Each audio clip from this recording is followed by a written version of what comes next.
Right now, as you're watching this video, there's a thought running through your mind.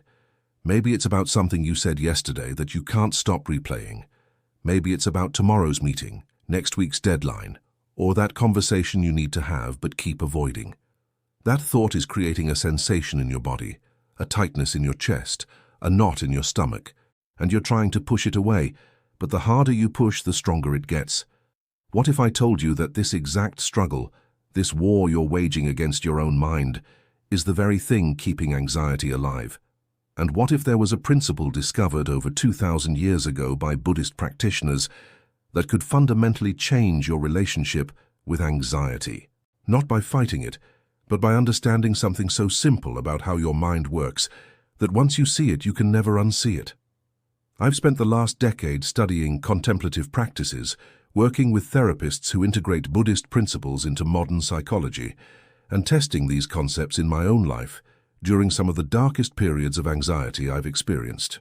What I discovered wasn't some mystical secret or magical technique that makes anxiety disappear with a snap of your fingers. Instead, I found something far more powerful and far more real, a fundamental shift in understanding that changes everything. Before we dive deep into this principle, I need to be completely honest with you about what this video is and what it isn't. This isn't about replacing professional mental health treatment. If you're struggling with severe anxiety, please work with qualified mental health professionals. Buddhism isn't a replacement for therapy or medication when those are needed. What we're exploring today is a complementary understanding that has helped millions of people across centuries develop a different relationship with their inner experience, and that modern psychology is now validating through extensive research. The principle we're going to explore comes from the heart of Buddhist psychology, but you don't need to be Buddhist to benefit from it. You don't need to believe in reincarnation. You don't need to meditate for hours on a mountaintop. And you don't need to give up your current beliefs or lifestyle. What you need is an open mind and a willingness to question something you've probably believed your whole life about how to deal with difficult emotions. So what is this principle? It's called non-attachment. But before your eyes glaze over because you've heard that term before, let me show you what it actually means, because it's almost certainly not what you think. When most people hear non-attachment, they imagine some emotionless robot detached from life, not caring about anything or anyone. They picture someone who's given up on their goals, their relationships, their passions. But that's not non-attachment. That's dissociation, and it's actually the opposite of what Buddhist practice teaches. To understand real non-attachment and how it relates to anxiety, we need to first understand what anxiety actually is from a Buddhist perspective. In Buddhist psychology, anxiety isn't seen as a disease or disorder in the Western medical sense. It's understood as a natural outcome of how we relate to our experience. Specifically, anxiety arises from three interrelated processes that Buddhism identified long before modern neuroscience confirmed them. First is what Buddhism calls tanha, often translated as craving or clinging. This isn't just about wanting things, it's about the desperate, grasping quality of wanting things to be different than they are right now. When you're anxious, pay attention to what's happening in your mind. You'll notice you're desperately wanting the anxious feeling to go away. You're craving a future moment when you'll feel calm. You're clinging to an idea of how you should feel rather than how you actually feel. This craving creates tension, and that tension is a huge component of what we call anxiety. The second process is what Buddhism calls avidya, or ignorance, but again, not the kind of ignorance where you don't know facts. This is a deeper ignorance about the nature of experience itself. Specifically, it's the ignorance of impermanence, which in Pali, the language of early Buddhist texts, is called anicca. We operate under the illusion that our thoughts, feelings, and sensations are solid, permanent things that can threaten us. We treat a thought about the future as if it's a real event happening right now. We treat an anxious sensation in our body as if it's a dangerous enemy that we need to defeat. But here's what Buddhist practitioners discovered through careful observation of their own minds. Every single mental and physical experience arises, exists for a moment, and passes away. Every single one, without exception. Thoughts come and go, sensations come and go. Even the most intense anxiety, if you don't interfere with it, follows this same pattern. It arises, peaks, and dissolves. But we don't see this. We're so busy fighting the anxiety, so busy trying to make it go away, that we never actually observe what it does naturally. The third process is what Buddhism calls dukkha, often translated as suffering, but more accurately understood as unsatisfactoriness or stress. Buddhism teaches that trying to hold on to pleasant experiences and push away unpleasant ones creates suffering. Think about your experience with anxiety. The anxiety itself is uncomfortable, but how much of your suffering comes from your relationship with the anxiety? How much comes from your thoughts about the anxiety, your judgments about yourself for feeling anxious, your worry about being anxious in the future, your frustration that you're anxious right now? For most people, the secondary suffering from fighting anxiety is actually worse than the anxiety itself. Now here's where non-attachment comes in, and this is the key insight that changes everything.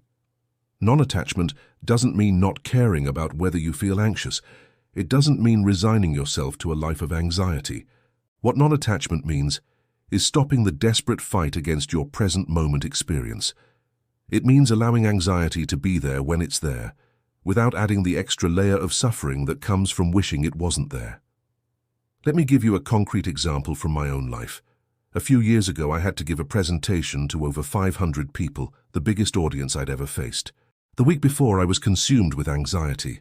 My mind was generating hundreds of catastrophic scenarios. I'd forget everything, I'd freeze on stage, people would judge me, my career would be ruined. My body was responding as if these imagined futures were real threats happening right now. Heart racing, stomach churning, muscles tense. My first instinct, the one I'd followed for years, was to fight these feelings. I tried positive thinking, telling myself it would be fine, trying to talk myself out of the anxiety. I tried distraction, keeping myself frantically busy so I wouldn't feel the discomfort.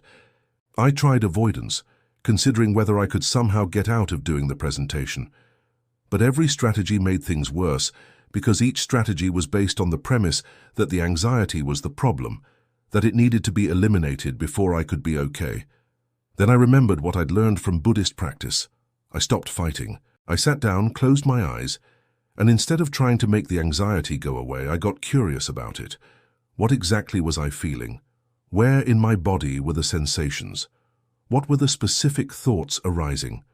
I noticed my heart was beating fast, but when I really paid attention, it wasn't constant. It would speed up, then slow down, then speed up again. I noticed my stomach felt tight, but the quality of the tightness kept shifting.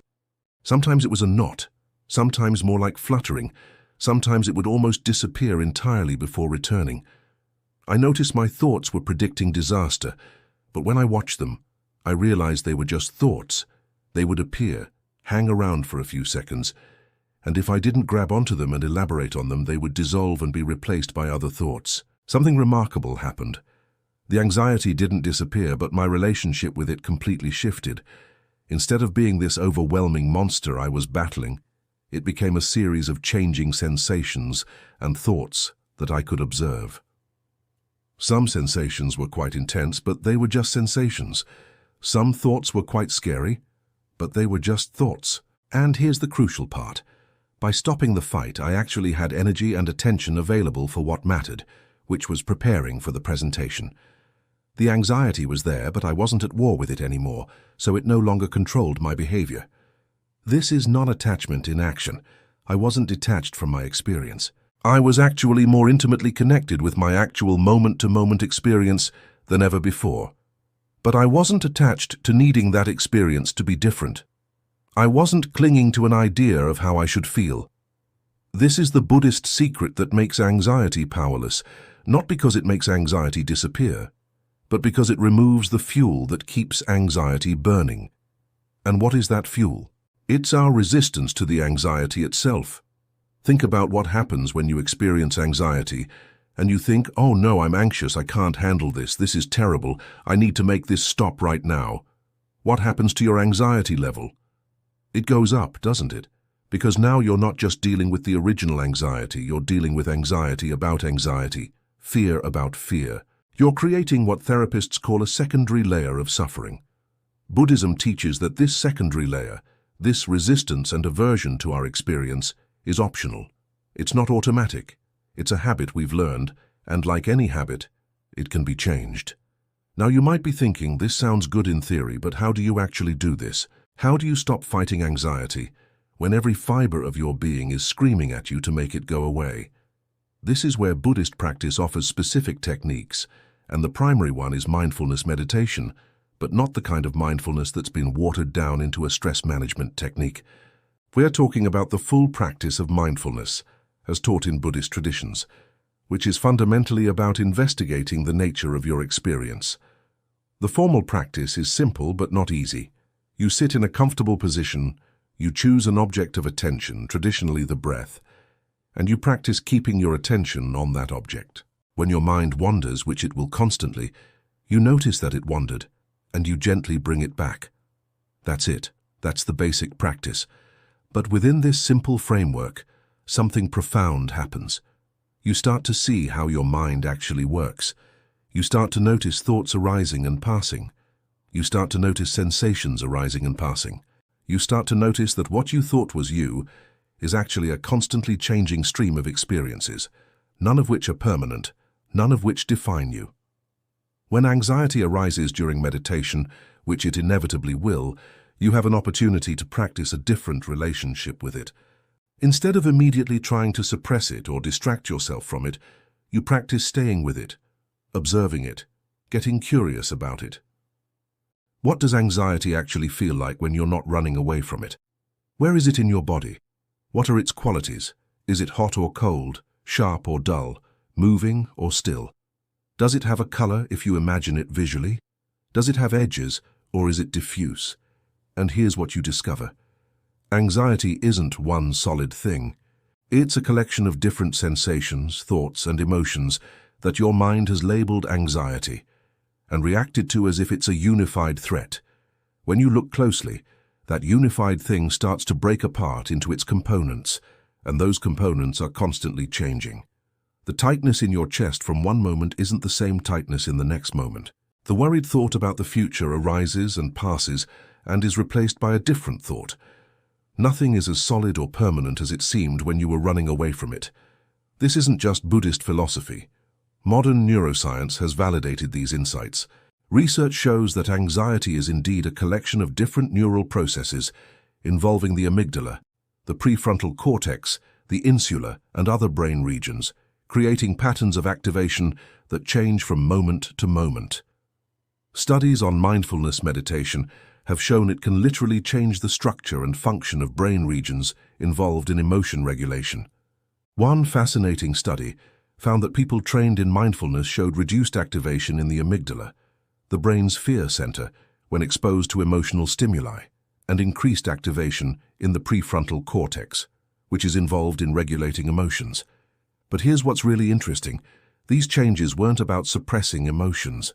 The meditators weren't feeling less emotion. They were having a different relationship with their emotions, observing them without getting swept away by them. This is exactly what Buddhist practice teaches.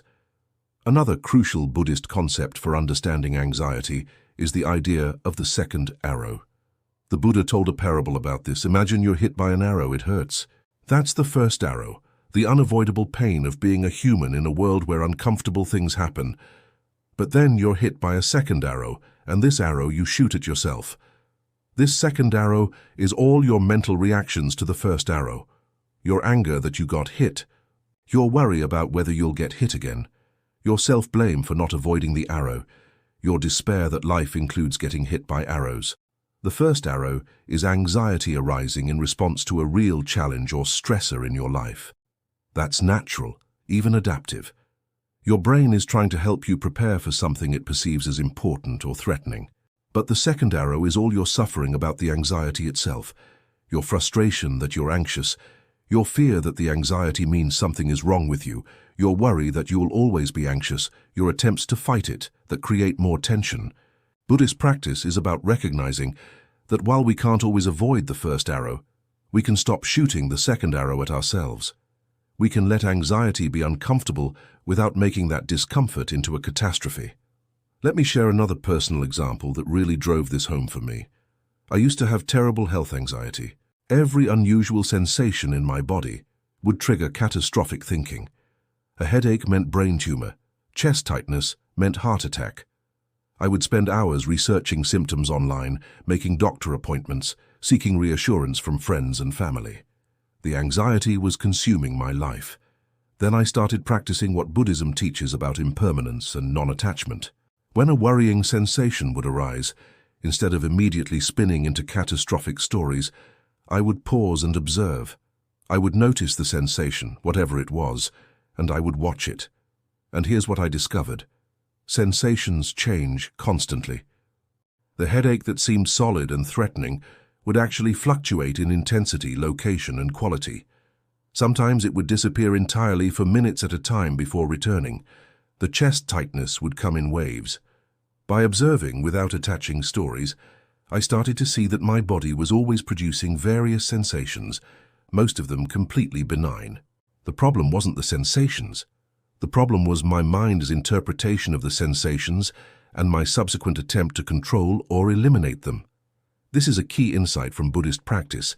Most of what we call anxiety isn't actually the result of real threats in our environment. It's the result of our mind's interpretation of ambiguous information and our subsequent resistance to our own thoughts and feelings. Our minds are prediction machines, constantly trying to anticipate threats so we can prepare for them. This was adaptive in our evolutionary past, when threats were immediate and physical. But in the modern world, our threat detection system is mismatched to our environment. We're not dealing with lions, we're dealing with job interviews, social situations, health concerns, financial worries. These aren't immediate physical threats, but our nervous system can't always tell the difference. It responds to perceived threats, whether they're real or imagined, and then we make it worse by treating our anxiety response itself as a threat, creating a vicious cycle. Buddhism breaks this cycle by teaching us to recognize thoughts as thoughts, sensations as sensations, and emotions as emotions rather than confusing them with reality.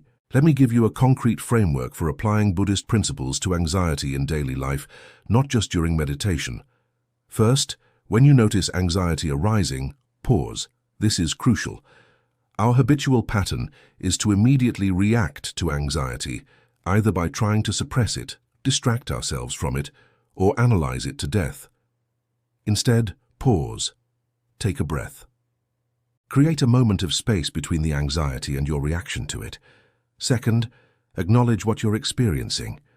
You might say to yourself, silently or out loud, anxiety is here, or I'm noticing worried thoughts, or there's tightness in my chest. This simple acknowledgement does something powerful. It creates a subtle shift from being completely identified with the anxiety to having a tiny bit of observer perspective on it. You're no longer just the anxiety, you're the awareness that notices anxiety is present. Third, get curious about your actual experience right now. Not your thoughts about the future or interpretations about what the anxiety means, but your actual present moment experience. What sensations are in your body right now? What's the quality of your breathing? What's the temperature of your skin? What sounds are present?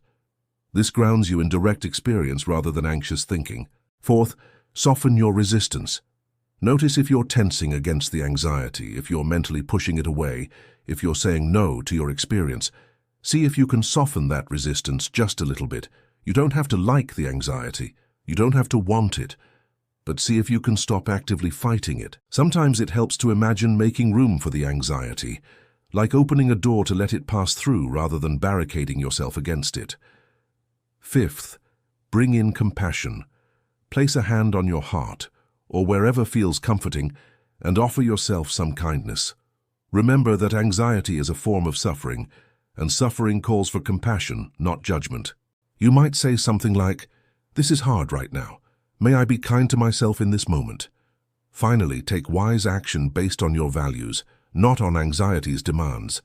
Anxiety will often push you to avoid things, to seek reassurance, to try to control everything. Instead, ask yourself, what matters to me right now? What's the wise thing to do based on my values and genuine priorities, not based on trying to escape discomfort? Then do that thing, bringing the anxiety along with you if necessary. This framework isn't about making anxiety disappear. It's about changing your relationship with anxiety from one of combat to one of coexistence. And this is where the title of this video becomes clear. This Buddhist approach makes anxiety powerless, not because anxiety goes away, but because it no longer has the power to control your choices, to define your identity, or to steal your peace. Anxiety becomes like weather passing through. Sometimes the weather is sunny and sometimes it's stormy, but the sky that holds the weather remains unchanged by it. You are that sky, not the weather. Buddhism teaches you to identify with the awareness that observes experience rather than the experiences themselves. This is a profound shift. Most of us spend our lives completely identified with our thoughts and emotions, believing we are our anxiety. Buddhist practice reveals that you're actually the awareness in which all these experiences arise and pass. You're the space in which the drama unfolds, and that space itself is untouched by the drama. Try this right now. Notice that you're aware of reading these words. Something in you is conscious of this experience. Now notice a sensation in your body, any sensation. Notice that you're aware of that sensation. Now notice a thought, any thought. Notice that you're aware of that thought. What you're noticing is awareness itself, the capacity to be conscious of experience. This awareness is always here, whether you're anxious or calm, happy or sad. Buddhist meditation trains you to recognize and rest in this awareness more and more, to identify with the awareness rather than with the changing contents of awareness. When you do this, anxiety doesn't disappear, but your relationship with it fundamentally changes. Anxiety becomes something you're aware of rather than something you are. I want to be really clear about something. None of this means you should ignore anxiety, or that anxiety doesn't sometimes signal real problems that need attention. Anxiety evolved for good reasons. It helps us prepare for challenges, motivates us to solve problems, warns us of potential dangers. The Buddhist approach isn't about dismissing anxiety's messages entirely. It's about learning to discern which anxious thoughts are pointing to genuine concerns that require action and which are just mental noise. Sometimes anxiety is telling you that you need to prepare more. Sometimes it's telling you that a relationship isn't healthy. In these cases, the Buddhist approach is to receive the message without getting swept away by panic, to take appropriate action while maintaining equanimity. But more often, especially if you struggle with chronic anxiety, your anxious thoughts are overestimating threats and underestimating your capacity to cope. Here's something else that Buddhist practice reveals. A huge amount of our suffering around anxiety comes from our resistance to impermanence. We want to feel good, and we want to stay feeling good permanently. We want to be anxiety-free forever. But that's not how life works. Feelings change, circumstances change. Sometimes you'll feel anxious and sometimes you won't, and there's no way to control that completely. Buddhism teaches that this impermanence, which we resist so desperately, is actually a source of freedom. Because things change, anxiety doesn't last forever. Because things change, this difficult moment will pass. When you deeply accept impermanence, it removes the pressure to maintain perfect conditions for your happiness. You stop needing everything to be a certain way in order to be okay. You develop what Buddhism calls equanimity, which isn't indifference but a profound acceptance of the changing nature of all experience. I want to acknowledge that what I'm describing isn't easy.